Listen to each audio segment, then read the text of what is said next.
রাসূলুল্লাহ সাল্লাল্লাহু আলাইহি ওয়াসাল্লাম তিনি আমাদেরকে যে উপদেশ দিয়েছেন তার মধ্যে একটা হলো, নেতা হলো জনগণের সেবক। যে নেতা নির্বাচিত হবে সে জনগণের উপকার করবে, এটাই বাস্তব, এটাই 100% সঠিক। নেতা কখনো সে শাসক নন। নেতা জনগণের উপর কোনো জুলুম করবে না, কোনো অত্যাচার করবে না, সে মানুষের সেবায় নিয়োজিত থাকবে। রাসূলুল্লাহ সাল্লাল্লাহু আলাইহি ওয়াসাল্লাম বলেন, সাইয়্যিদুল কওমি খাদিমুহুম, যে নেতা অবশ্যই সেই ব্যক্তি হবে যেই ব্যক্তি জনগণের সেবক হবে। তার মানে জনগণের সেবা করাই হবে তার মুখ্য কাজ।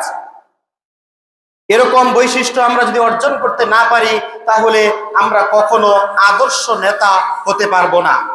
আমাদের মাঝে বর্তমান সময়ে শুধু চারিদিকে হিংসা, চারিদিকে অহংকার, আমি কিভাবে অন্যকে ঠকিয়ে, অন্যকে নিচু করে আমি কিভাবে নিজে নেতা হতে পারবো, কিভাবে সমাজের মধ্যে আধিপত্য বিস্তার করতে পারবো, এই মন মানসিকতা নিয়ে আমরা আজ নেতা হতে চাই, বড় ধরনের মানুষ হতে চাই, যা কখনো আমাদের দ্বারা কাম্য নয়।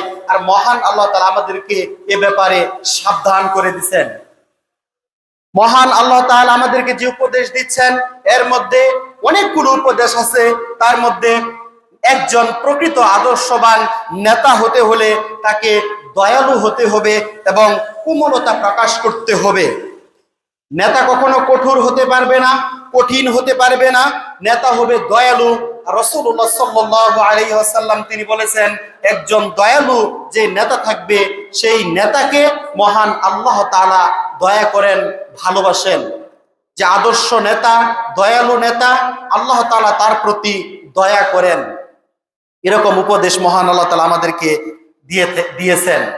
একজন নেতাকে অহংকার মুক্ত থাকতে হবে এবং বিনয়ী হতে হবে, মানুষের সাথে সৎ আচরণ করতে হবে, সুন্দরভাবে কথা বলতে হবে, জনগণের প্রত্যেকের কাছে কাছে গিয়ে তাদের দুঃখ দুর্দশা, তাদের কথাবার্তা এগুলো মনোযোগ দিয়ে শুনতে হবে।